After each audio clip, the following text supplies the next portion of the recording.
ও তোর গহনা যৌবন ফুরায়া যাবে, যৌবনে লাগিবে ভাটি। ওই যে দেখো ডাকিতেছে তোমার কবরের মাটি। ওই যে দেখো ডাকিতেছে তোমার কবরের মাটি। ভাইরে সন্ধ্যার আগে যেদিন ডুবিবে বেহালা, এক মুহূর্তে শেষ হইবে তোমার রঙ্গেরি মেলা। ভাইরে সন্ধ্যার আগে যেদিন ডুবিবে বেহালা,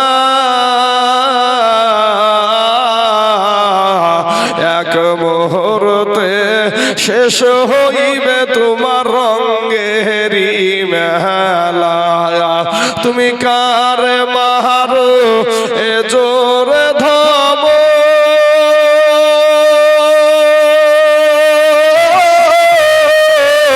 কার মাথায় ভাঙিবা লাঠি বাবা, কারে মারো এ জোরে ধম, কার মাথায় ভাঙিবা লাঠি। ওই যে দেখো ডাকিতেছে তোমার কবরের মাটি। ওই যে দেখো ডাকিতেছে তোমার কবরের মাটি। বাইরে খবর পেয়ে আসবে আত্মীয় স্বজন, তোমার চতুর পাশে দাঁড়িয়ে তাহারা করিবে কন্দন। এ মোহনের মতো এ সাজায়া দিবে, কি সুন্দর পরিপাটি বাবা, মনের মতো সাজায়া দিবে, কি সুন্দর পরিপাটি। ওই যে দেখো ডাকিতেছে তোমার কবরের মাটি। ওই যে দেখো ডাকিতেছে যুবক ভাইরে তোর কবরের মাটি। সম্মানিত ভাই, মাস্তানি করো না ভাই, দিলখানা একটু নরম করে দাও, কখন জানি আজরাইল এসে ধরে ধরে ভাই। আজ রাস্তার ভিতরে কত যুবকের লাশ, পানির নিচে কত যুবকের লাশ, ঘরের ভিতরে কত যুবকের লাশ, বিদেশের জমিনে কত যুবকের লাশ। বাবাজির আমার ভাই জানেরা, আমার সম্মানিত ভাই, আমি আপনাদেরকে যে কথাটা বলছিলাম যে আল্লাহ পাক বলছেন, হে নবী আপনি কি দেখেননি যে ওই হস্তি বাহিনীর সাথে আমি কি ব্যবহার করেছি, কিভাবে ধ্বংস করেছি। তখন আমার নবীজি কোথায়? তখন আমার নবীজি মা আমেনার গর্ভে। জোরে বলেন একবার সুবহানাল্লাহ। কেউ বলেছে ৪৫ দিন, কেউ বলেছে ৫০ দিন, কেউ বলেছে ৫৫ দিন পরে। ওই হস্তি বাহিনীর ঘটনা ঘটার ৫৫ দিন পরে আমার নবীজি দুনিয়াতে এসেছে। আর আল্লাহ বলছে আপনি কি দেখেননি? আমি যখন স্টেজে আসলাম, আপনারা দেখেছেন না দেখেননি ভাই? কথা বলেন, দেখেছেন না দেখেননি? তাহলে আপনারা এখানে হাজির আছেন বলেই তো দেখতে পেয়েছেন নাকি? কথা ঠিক না ঠিক? আপনারা এখানে হাজির আছেন বলে দেখতে পেয়েছেন। যদি হাজির না থাকতেন তাহলে দেখতে পেতেন কি? তাহলে আমরা মায়ের গর্ভে থেকে কিছু দেখতে পেয়েছি ভাই। আমার নবীকে আল্লাহ বলছে আপনি কি দেখেননি? এই কথা থেকে এটাই বোঝায় যে আমার নবীজি তার মায়ের পেটে থেকে দুনিয়ার সবকিছু দেখেছে। জোরে বলেন সুবহানাল্লাহ। কোরআন, আল্লাহর কোরআন, আমার মুখের কথা না। আলাম তারা কাইফা ফাআলা রাব্বুকা বিআসহাবিল ফিল। আপনি বাংলা তরজমা যদি দেখতে যান, আপনি এটা বাংলা কোরআন শরীফেও যদি দেখতে যান, দেখবেন এটাই লেখা আছে। মুসলমান ভাই, এক নাম্বার। দ্বিতীয় নাম্বার হলো হাদিস একটা শুনেন। قد رفع لي الدنيا فأنا أنظر إليها وإلى ما هو كائن فيها إلى يوم القيامة كأنما أنظر إلى كافة হাজি। আমার নবীজি ওয়াজ করছেন, বায়ান করছেন। কি বায়ান করছেন? যে সারা দুনিয়াটাকে আমার আল্লাহ পাক, আমার নবীজি বলছেন যে সারা দুনিয়াটাকে আল্লাহ পাক আমার সম্মুখে তুলে ধরেছে। কার সম্মুখে? নবীজির সম্মুখে তুলে ধরেছে পুরা পৃথিবীটাকে। ফলে ইহা আমি দেখতেছি। কতদিন নবীজি দেখবে? তো ওই হাদিসই বলা হয়েছে ইলা ইয়াউমিল কিয়ামাতি কাআন্নামা আনজুরু ইলা কাফা হাজি। কিয়ামত পর্যন্ত যা কিছু হবে সব কিছুই আপনার নবী, আমার নবী তার হাতের তালুর মতো দেখতেই থাকবে। জোরে বলেন সুবহানাল্লাহ।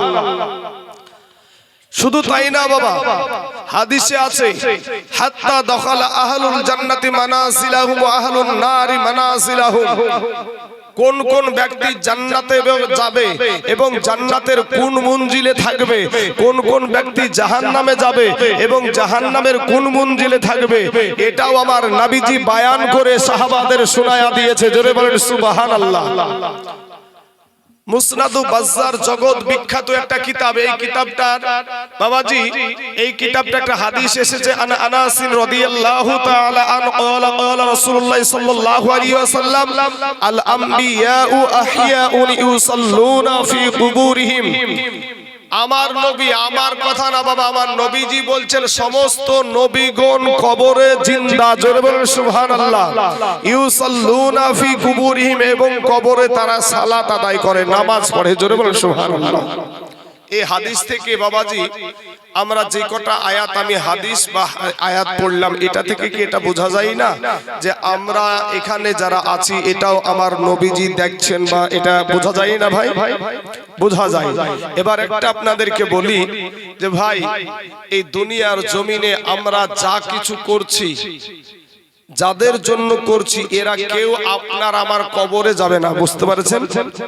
আপনার মা বলেন, ভাই বলেন, বোন বলেন, বিবি বলেন, সন্তান বলেন, দাদা দাদি, আত্মীয় স্বজন, কেউ আপনার ইমাম, কেউ আপনার কবরে যাবে না।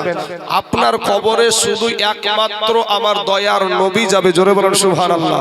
সহিহ বুখারী এবং সহিহ মুসলিম একটা হাদিস আছে, মা কুনতা তাকুলু ফি হাজার হাক্কুর রাজুল, সশরীরে আপনার নবী আপনার কবরে হাজির হবে। জোরে বলেন সুবহানাল্লাহ। তাহলে কে আপন? আমার মা আপন না আমার নবী আপন? ভাই কথা বলতে হবে, মা আপন না আমার নবী আপন? তো ওই নবীর মহব্বতে একটা আবদার করব আপনাদের কাছে। কালকে যেখান থেকে ওয়াজ করেছি ওখান থেকে শুরু করব, পাশাপাশি কমিটির তরফ থেকে আরেকটা বক্তব্যের কথা আবদার করেছে, ওটাও আলোচনা করব। তো বাবাজি, আমি আমার মহব্বতে না, স্টেজে যারা আছে তাদের মহব্বতে বলছি না, তাদের মহব্বতে আপনাদেরকে আবদারটা করব না। করব যেই নবী আপনার কবরে আসবে, যেই নবী আপনার কবরে আসবে, ওই নবীর প্রতি যে কতটুকু কার মহব্বত এখানেই বুঝতে পারা যাবে। বুঝা গেল? আমি বুঝে ফেলবো, সকলেই বুঝতে পারবেন। যেই নবী আপনার কবরে হাজির হবে, কিয়ামতের দিন আপনার জন্য যেই নবী ছুটাছুটি করবে, কিয়ামতের দিন বাপ দৌড়াবে বেটার পিছনে, বেটা দৌড়াবে বাপের পিছনে, কেউ কিন্তু বাবাজি কাউকে পরিচয় দিবে না, কিন্তু আমার নবী, আপনার নবী আপনার আমার জন্য ছুটাছুটি করে বেড়াবে। জোরে বলেন সুবহানাল্লাহ। ভাই একটা আবদার, ছোট্ট একটা আবদার, আমি একটু দাঁড়িয়ে একটা কলি আমার নবীকে সালাম দেওয়ার মাধ্যম দিয়ে আমার নবীকে যারা ভালোবাসেন তারা যারা পিছনে বসে আছেন ভাই, সবাই আমরা একত্রিত কালেবার ভাই, আমরা এক জায়গায় হব, এক জায়গাতে হয়ে আমরা আলোচনা শুনবো ইনশাআল্লাহ। সকলে একটু দাঁড়িয়ে যান, নবীকে সালাম দিতে দিতে। ইয়া নবী সালাম। আগে আসেন ভাই, নবীজির মহব্বতে ডেকেছি, আমাদের মহব্বতে না। স্টেজে যারা আছে তাদের মহব্বতে ডাকিনি, নবীজির মহব্বতে ডেকেছি ভাই। যেই নবী আপনারও নবী আমারও নবী ভাই, ওই নবীর সাথে আমরা জান্নাতে যাই। মাশাআল্লাহ মাশাআল্লাহ। ইয়া নবী সালাম, ইয়া রাসূল সালাম, ইয়া হাবিব সালাম, সালাওয়াতুল্লাহ। এ আমরা যে বড় গুনাহগার কে আছে মোদের দেখিবার কিয়ামতে ভরসা আপনার ঠাই দিয়ে গো চরণে আপনার ইয়ানাবে সালাম আলাইকা ইয়া রাসূল সালাম ইয়া হাবিব সালাম সালাওয়াতুল্লাহ আলাইকা। মাশাআল্লাহ, আলহামদুলিল্লাহ, খুব খুশি হলাম ভাই, খুব খুশি হলাম। বসে যান। মাশাআল্লাহ বাবাজি, অনেকেই বাবাজি দূরে থেকে যায়, নিজেকে খুব চালাক মনে করে, বুঝতে পারলেন ভাই? হে যুবকেরা, অনেকেই চালাক মনে করে। এক মুড়ল গেছে বা পায়খানা ফিরতে, বুঝতে পারলেন না চাচা? এক মুড়ল গেছে পায়খানা ফিরতে। এখন তো ঘরে ঘরে টয়লেট হয়েছে, পায়খানা হয়েছে, তো এই মুড়ল নিজেকে খুব চালাক মনে করে। এই মা খালারা, সোনামণি, একটু আওয়াজটা কম করো। তো মুড়ল গেছে পায়খানা ফিরতে। আগে আমরা কোথায় যেতাম গো? বদনা নিয়ে একবারে মাঠে, নাকি? তো মুড়ল বদনা নিয়ে মাঠে পায়খানা ফিরতে, যে বিড়ি টানে আর আরাম করে পায়খানা ফিরছে, বুঝতে পেরেছেন? মাঠের বাতাস আরাম করে পায়খানা টাইখানা ফিরার পরে যখন পানি খরচ করতে যাবে, তো পানি খরচ করতে যায় দেখছে যে ভাই ওই বদনাতে একটু পানি নাই, বদনাটা ফুটিয়ে, বদনার পানি সব ফুরিয়ে পড়ে গেছে। তখন ওই মুড়ল বলছে, হারে বদনা, এই 2-4খান গ্রামের আমি বিচার করি, কেউ কোনোদিন আমাকে ঠকাইতে পারলো না, আর তুই বদনা আমাকে ঠকিয়ে দিলি। তুই যে কি করে ঠগাস আগামীকাল দেখবো তোকে। পরের দিন বাবা ওই বদনাটি আবার নিয়ে গেছে পানি। যাওয়ার পরে বাবাজি বদনাকে ডাক দিয়েছে, বদনা রে, তুই তো কাল আমাকে ঠকালছিস, আজ কি করে ঠকাস তাও দেখছি, দাঁড়া, আজ পায়খানা ফিরার আগে আগে পানি খরচ করবো। কে ঠকলো? হ্যাঁ, মুসলমান ভাই আমার সোনা, নিজেকে চালাক মনে করিয়েন না, নিজেকে মহান মনে করিয়েন না। আমার যুবক ভাইরা, আমার পর্দার আড়ালের মা খালাগো, আপনার জন্য নবী আমার রহমত, নারীদের জন্য রহমত, পুরুষদের জন্য রহমত, পুরা পৃথিবীর জন্য, 7 আসমান 7 জামিনের জন্য আপনার নবী, আমার নবী হলেন রহমতের নবী। জোরে বলেন সুবহানাল্লাহ। গতকালকে বলেছিলাম আমার নবীজির আব্বা জানের অসুস্থ অবস্থায় থাকা, অসুস্থ অবস্থায় ভাইদের কি বলছেন? ভাইরা গো, ওগো আমার ভাইরা, তোমরা আমাকে রেখে তোমরা এখান থেকে চলে যাও, আর আমি এখানে থেকে যাই। ভাইরা গো, আমি যে উটটাতে চেপে এসেছি, ওই উটটাকেও তোমরা সঙ্গে করে নিয়ে যাও। ভাইরা বলল, ভাই রে, ওরে আব্দুল্লাহ, আল্লাহ অসুখ দিয়েছে, অসুখ ভালো হবে রে আব্দুল্লাহ। আজ তুই যে উটটা পাঠায়া দিয়েছিস, তুই আবার কিসে বছরে আবার তুই মক্কাতে যাবি? আব্দুল্লাহ বলছে, না, আমার আর মক্কা যাওয়া হবে না, আমার আর আমেনার সাথে দেখা হবে না, আমার আর কাবা শরীফ তওয়াফ করা হবে না, আমার আর বাবার সাথে দেখা হবে না। আব্দুল্লাহ বুঝে গেছে আর তার মক্কা যাওয়া হবে না। ভাইদেরকে বিদায় করে দেয়া বলছে, ভাইয়েরা গো, আমার এই উটটাকে নিয়ে গিয়া আমার আমেনার কাছে তো তোমরা দুয়ারে হাঁকায়া দিও। খালি উটটা দেখে আমার আমেনা কত কাঁদবে, আমার আমেনাকে যেন তোমরা কেউ আঘাত দিয়ে কথা বলিও না। আমি বাড়ি থেকে যখন আসি, আমার আমেনাকে এমন কিছু আমি বেশি টাকা পয়সা দিয়ে আসতে পারিনি, আমার আমেনাকে তোমরা একটু বুঝাইয়া বলিও। সম্মানিত ভাই, সমস্ত ভাইগুলো আপনার চলে আসে। এইদিকে হযরত আমেনা 16 বছরের আমেনা, অল্প বয়সের আমেনা বাবা রাস্তার দিকে তাকায় আছে। আমার স্বামী কেন আসে না, আমার স্বামী কেন ব্যবসা থেকে ফিরে না বাবা গো। দেখছে একটা উটের দল চলে আসছে। আমেনা চালাক মহিলা বাপ, চিন্তা করছে এই উটের দলের ভিতরে মনে হয় আমার স্বামী আসছে। এমন সুমাদে বাবা রে আব্দুল মুতাল্লিবের আপনার আঙ্গিনাতে ওই দলটা বাবা ঢুকতে শুরু হয়ে গেল, উটগুলা প্রবেশ করতে শুরু হয়ে গেল।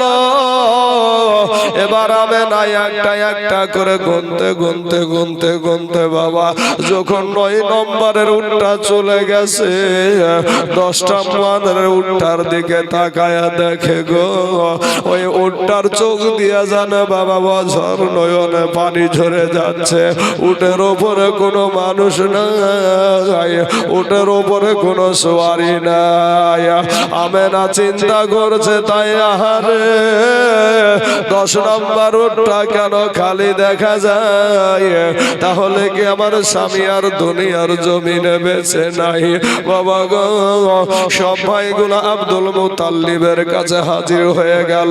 আব্দুল মুতাল্লিব বলছে বেটা রে তোরা কোথায় ব্যবসা করেছিস, কত টাকা লাভ করেছিস সেটা আমার জানার প্রয়োজন নাই, একটা বার বল আমার ছোট বেটায় আব্দুল্লাহ কই, আমার ছোট বেটায় আব্দুল্লাহ কই রে,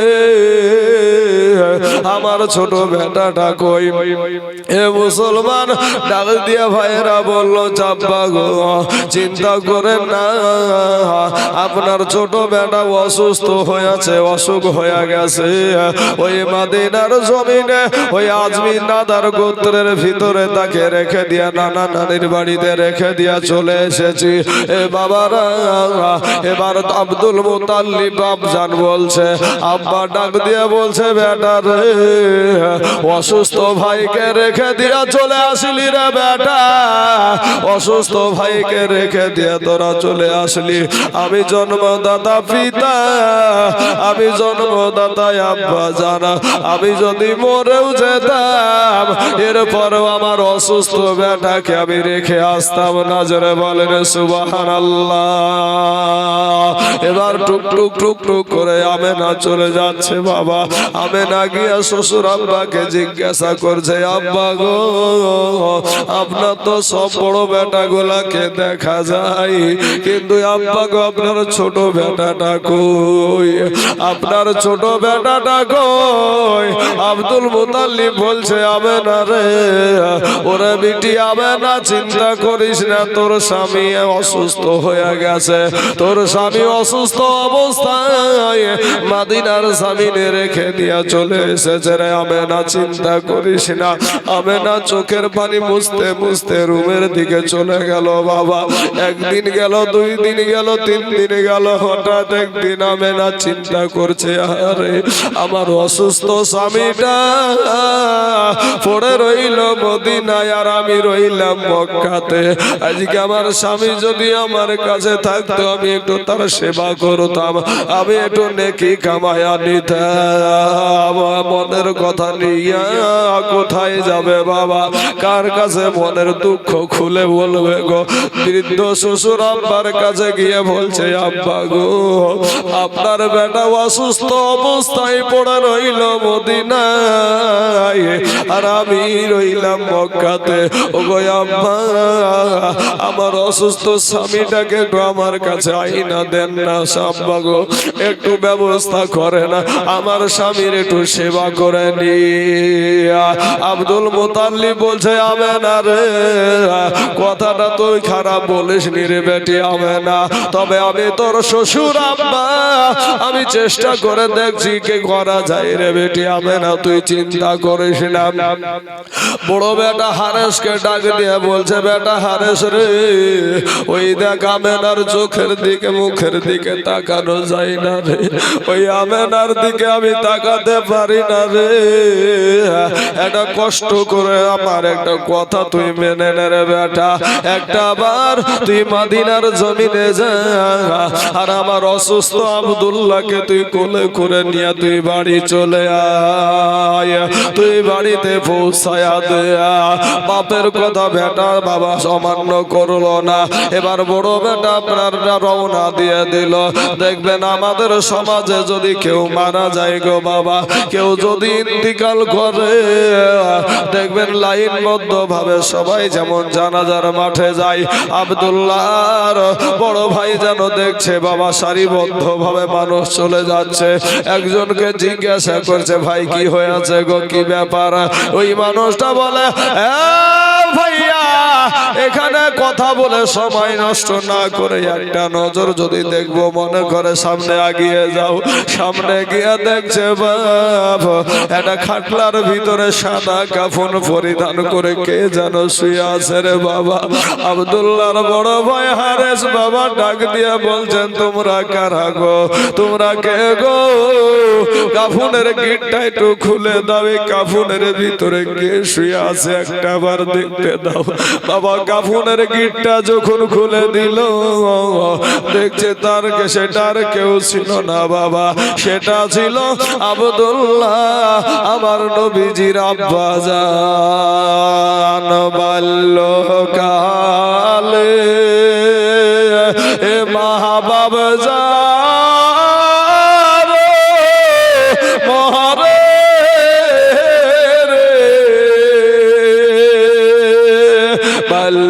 বাল্যকালে এ মা বাবা যার মহারে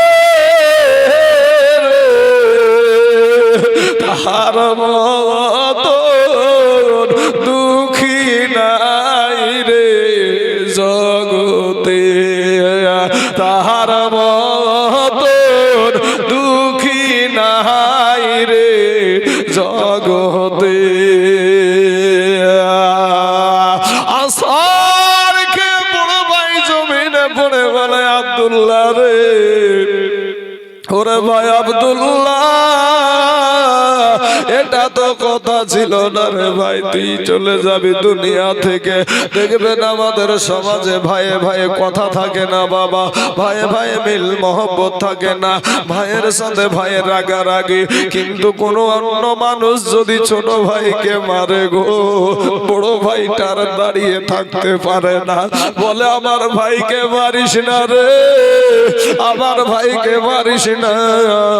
বড় ভাই নিজে মার খায়, এরপরেও ছোট ভাইকে মারতে দেয় না। মুসলমান মায়ের পেটের ভাই কোথায় গেলে পাই? আজ সেই ভাইকে কত জনা পর করে রেখেছ রে বাবা, কত জনা ভাইকে ভাই বলে ডাকো না, বড় ভাইকে সম্মান দাও না। যুবক রে, ভাই ভাই মিল মোহাম্মতটা রাখি ওরে বাবা।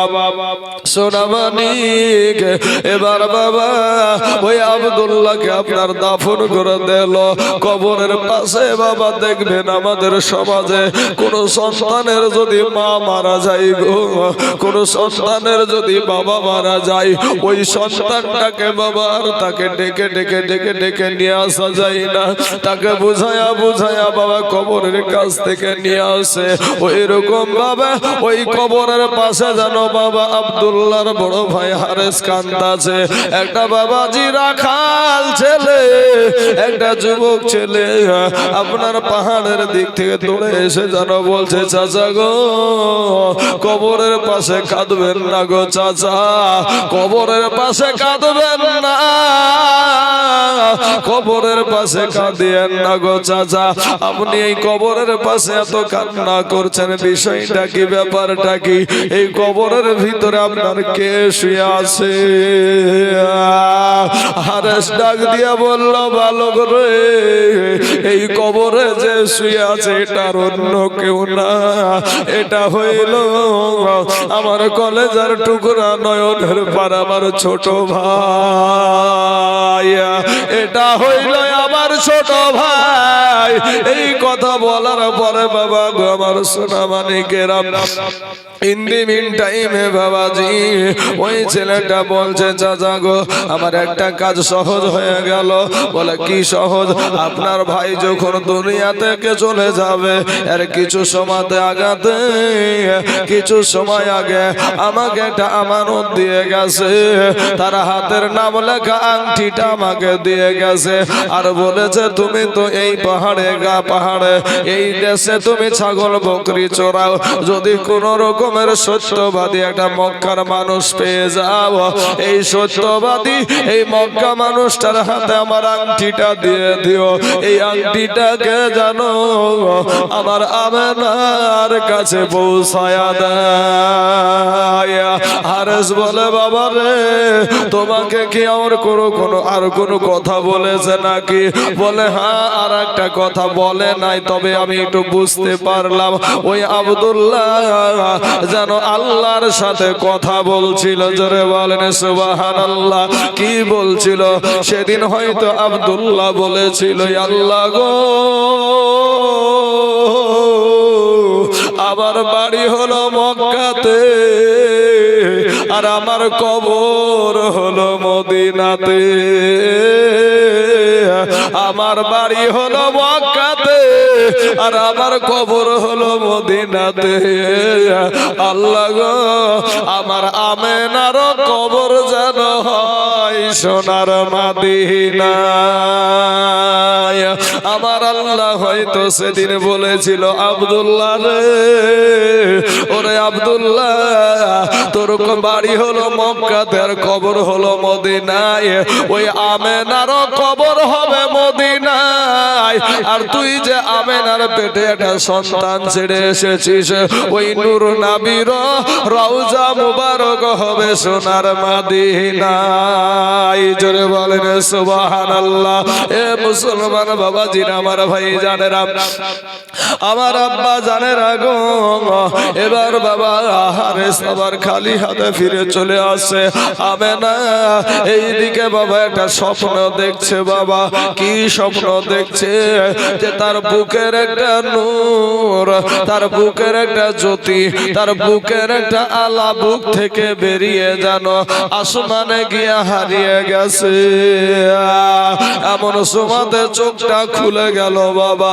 এমন আশ্চর্যজনক স্বপ্ন দেখে আর স্থির থাকতে পারলো না, একেবারে ছুটতে গিয়া দা শ্বশুর আব্বাকে গিয়া বলছে আব্বা গো, ও গো আমার আব্বা জান, আমি সারা রাত্রি জাগিয়েছিলাম গো আব্বা, কিছুক্ষণের জন্য আমার চোখটা লেগে গিয়েছিল, কিন্তু আমি স্বপ্নে দেখলাম আমার একটা বুকের নূর যেন বেরিয়ে গিয়ে আসমানে হারায়া গেল। আব্দুল মুতাল্লিব বলছে আমেনা রে, ওরে বিটি আমেনা এমন স্বপ্ন কেন দেখলি রে বিটি আমেনা? আমেনা রে এমন স্বপ্ন কেন দেখলি? স্বপ্ন কেউ ইচ্ছা করে দেখে না বাবা। আমার আমেনাকে, আমার মা আমেনাকে ডাক দিয়ে বলে বিটি আমেনা, ওরে বিটি আমেনা, তোর স্বপ্ন যদি সত্যি হয়, তোর স্বামী আব্দুল্লাহ আমার বেটা আর দুনিয়ার জমিনে বেঁচে নাই। জোরে বলেন সুবহানাল্লাহ। এ মুসলমান বাবাজিরা, আমার ওই আব্দুল মুতাল্লিব ডাক দিয়ে বলে আমেনা রে, নারীদের বুকের নূর হলো তার স্বামী। এ মুসলমান বাবাজিরা, স্বপ্নের মাধ্যমে খবর পেয়েছে বেটা এসে হাজির হলো। বেটা এসে হাজির হয়ে বৃদ্ধ বাবজির বুকের উপরে মাথা দিয়ে বলছে আব্বা গো, ও গো আব্বা জান, ও গো আব্বা, আমার ভাই আব্দুল্লাহ আর দুনিয়ার জমিনে বেঁচে নাই, আর দুনিয়ার জমিনে বেঁচে নাই। হযরত আমেনা 16 বছরের আমেনা, অল্প বয়সের আমেনা বাবা, টুক টুক টুক টুক টুক টুক করে আপনার কাজ গিয়ে বলছে আব্বা গো, আপনার বড় বেটা তো দেখা যায় ছোটটা কই গো আব্বা? আব্দুল মুতাল্লিব বলছে বিটি আমেনা রে, ও ওরে বিটি হবে না, তোর স্বপ্নটা সত্য হয়ে গেছে রে বিটি হবে না। আমার কলেজার টুকরা নয়নের পাড়া, আমার ছোট বেটায় আর দুনিয়ার জমিনে না, তবে বিটি হবে না রে। আমি আব্দুল মুতাল্লিব এখনো বেঁচে আছি রে বিটি হবে না। তুই চিন্তা করিস না রে বিটি, কান্না করিস না। কিন্তু বাবা মনটা কি আর মানে গো, হবে না মুখটাকে চোখগুলা মুছতে মুছতে চলে গেছে, একবার জোরে করে কেঁদে ফেলেছে। এমন সময়তে আব্দুল মুতাল্লিব বলছে, এ বিটি হবে না, আমি তোর শ্বশুর আব্বা বললাম বিটি রে কান্না করিস না, তুই যদি কাঁদিস রে বিটি